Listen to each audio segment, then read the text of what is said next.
네,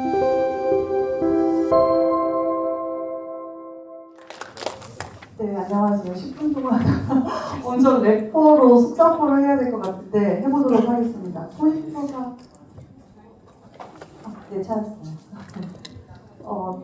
저희도 고군분투 하면서 지금 3년간의 사업을 마무리하고 있고 어쩌면 눈물로 시작했다가 이제는 웃을 수 있으면서 떠날 수 있는 청년마을 사업을 마무리하게 돼서 요즘 계속 행복한 시절을 보내고 있어요. 어제도 그런 얘기를 하셨는데 우리가 처음부터 고생 없이 잘 됐다고 생각하시는 분들이 정말 많거든요. 근데 저희도 사비를 털어가며 대출을 갚아가며 이제 12월도 다음 달에 나올 대출을 또 갚아갈 걸 생각하면서 고군분투 하고 있고 챗 GPT 안 쓰시는 분들 아마 없을 거예요. 챗 GPT에 대한민국에서 가장 인구가 적은 읍은 어디일까라고 검색을 하면은 아직도 그 영광스러운 기록이 안 깨지고 있어요. 2024년도 기준 강원도 영월 상동읍입니다 라고 나와요. 그래서 제가 있는 상동읍은 덕산면은 2,100명 사시잖아요. 저희는 1,000명 삽니다. 그래서 저희는 999명이 되는 걸 되게 민감해요. 그래서 1,000명을 지키는 거를 항상 목표로 하고 있어요. 그래서 홈업컬처를 아마 임종수 박사님 통해서 저희도 맨 처음에 시작해서 자문을 많이 받았고 요즘은 치유농업이나 사회적 농업 이런 교육농업에서도 많이 대두되고 있어서 요거는 참고하시라고 제가 자료를 넣어놨어요. 오늘 강연하시는 분들 중에 제 자료가 아마 제가 생각 없이 자료를 많이 보낸 이유가 나중에 생각나실 때 까먹었을 때 다시 보내라고 내용을 좀 많이 담아서 했거든요. 그래서 천천히 넘기도록 하겠습니다. 허벅컬처는 단순히 농업뿐만 아니라 이렇게 아름다운 거를 구현하면서 농장과 정원의 경계를 허무는 일을 하면서 최근에 치유농업사분들이 굉장히 많이 관심을 갖고 계세요. 그래서 우리는 재생농업의 한 영역에서 경작을 하면서 숲이 돼가는 과정을 계속 진행하면서 실험을 하고 있는 곳이고요. 아무래도 퍼머컬처의 철학 자체가 지금 기업에서 하고 있는 ESG 경영과 굉장히 일치하는 부분도 있어서 농장뿐만 아니라 기업의 사회적 책임을 다하는 데도 관심을 많이 갖고 계십니다. 그리고 퍼머컬처가 탄탄하게 이어나갈 수 있는 이유는 호주에서 시작돼서 원서로 그 지침서가 있을 정도로 12가지 원칙을 탄탄하게 뒷받침해주고 있기 때문에 저도 좋아하는 일이라서 멈추지 않는 거고 탄탄한 이론이 있어서 실행해 나가는데 어려움을 극복해 나가고 있어요. 그리고 단순히 농장뿐만 아니라 건축의 형태, 커뮤니티, 농장의 문화, 그리고 이제 지역의 경제를 살리는 부분까지 다양하게 아우르고 있습니다. 도시에서는 아무래도 코로나 이후에 자급자족의 삶을 이제 동경하는 사람이 많아지면서 퍼머컬처의 영역이 조금씩 더 확산되고 있고요. 농진청에서도 앞으로 미래 유망 직업으로도 선보이고 있습니다. 제가 맨 처음에 시작한 이유는 사실 저도 농촌이 싫어서 제일 멀리 강원도에서 제일 먼 곳이 어디 있을까라고 생각이 들어서 졸업하자마자 부산으로 대학교를 바로 갔어요. 근데 제가 자랑을 하자면 4살 때 한글을 다 뗐거든요. 왜냐면 저희 부모님들이 중학교를 다 졸업을 못 하셨어요. 저희 아빠는 첫째라서, 저희 엄마는 막내라서 졸업을 못 하셔서 학구열이 엄청나신 분들이었어요. 그래서 저를 4살 때 울산에서 살 시절 조기 학원을 보내면서 4살 때 이제 한글을 다 떼고 그 다음에 5살 때 아빠가 하던 사업이 크게 부도를 맞으시면서 아빠의 고향인 상동으로 오게 됐어요. 그래서 원래 사업을 하시던 분이라 들어오시자마자 축사를 짓고 이양기를 다 빌려오고 동네의 논을 다 벼농사를 하시면서 이장도 8년을 하셨었는데 그러시다가 절임 배추 사업을 너무 열심히 하시다 보니까 과로 쓰러지시게 되면서 갑자기 돌아가시게 됐고 호텔을 다니던 저는 어쩔 수 없이 이 배추밭을 폐업을 하러 들어오게 됐어요. 근데 폐업을 못한다는 진짜 청천벽력 같은 소식을 듣고 더 열심히 했어요. 그럼 자리라도 팔아보자. 그래서 열심히 팔다 보니 절임배추로 그냥 그 이제 한 시즌에 자동화 시설도 없는 데서 그냥 순이익금을 3천만 원까지 이제 벌으면서 재미를 봤었죠. 근데 그것도 지속 가능하지 못했던 게 작황이 좋지 않더라고요. 앞에 그 수직이 임성민 대표님 말씀해 주신 것처럼 저희도 첫 해 잘 됐는데 그 다음에 폭삭 망했어요. 그리고 나서 알게 된 게 퍼머컬처였고, 이 퍼머컬처라는 거를 회사 안에서 먼저 실현을 했습니다. 그래서 저는 강원랜드 사내벤처 출신으로 퍼머컬처를 먼저 시작을 했고요. 2018년도 말에 시작을 해서 지금은 저희 개인 농장을 소유하게 되면서 계속 운영을 하고 있어요. 그래서 예플체인 키친가든이라는 벤처에서 이제 회사를 나오게 됐죠. 그래서 초반에 강원랜드 새겼을 때 신의 직장이라도 불리는 공기업을 나와서 지금은 농장을 운영을 하고 있습니다. 제일 많이 받았던 질문이 땅에 나뭇잎밭을 만들었으니 이렇게 땅값이 오른 것 자체가 번 거 아니냐라고 말을 하시는데, 저는 제 명의의 땅이 한 군데도 없어요. 그래서 저희는 임차한 땅을 가지고 지금 계속 실험을 하고 있고요. 3,000평 규모의 나뭇잎밭에서 첫 해는 50가지의 작물, 두 번째는 70가지, 그리고 작년부터는 먹을 거를 최소한으로만 생산을 하고 있습니다. 왜냐하면 무언가 먹거리로 생산을 내기에는 소비할 사람이 있는 소비자가 최소 3시간 거리에 있더라고요.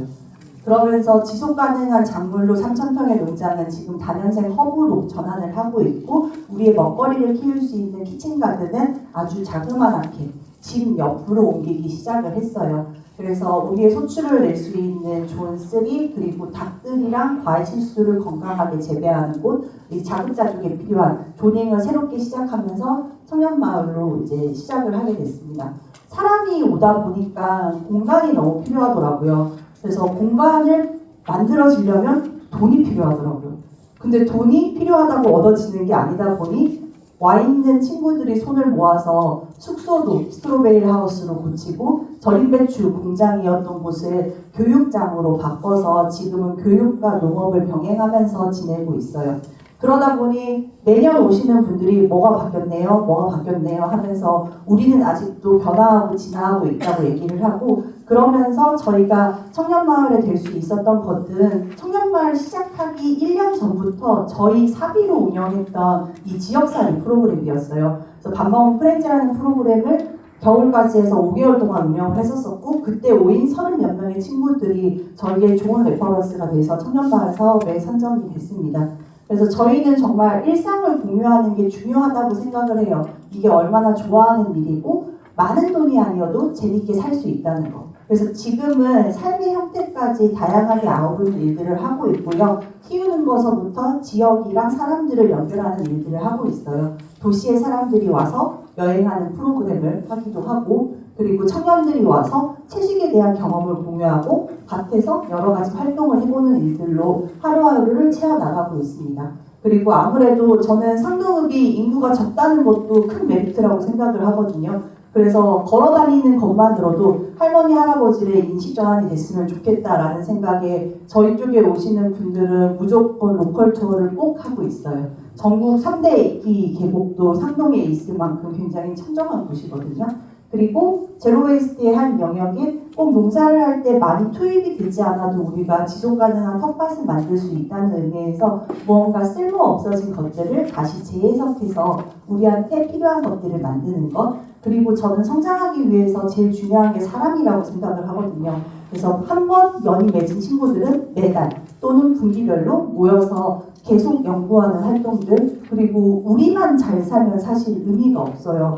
왜냐면 원주민들이 우리를 맺히면 안 되는 거잖아요. 그래서 마을 전체의 길을 저희가 직접 다시 재해석해서 마을 분들, 그리고 우리 전교생 7명의 중학생들과 마을 축제를 열어서 우리 상동도 아직 무언가 다시 부흥할 수 있다는 것들을 그 할머니께 알리는 행사도 이렇게 진행을 했었어요.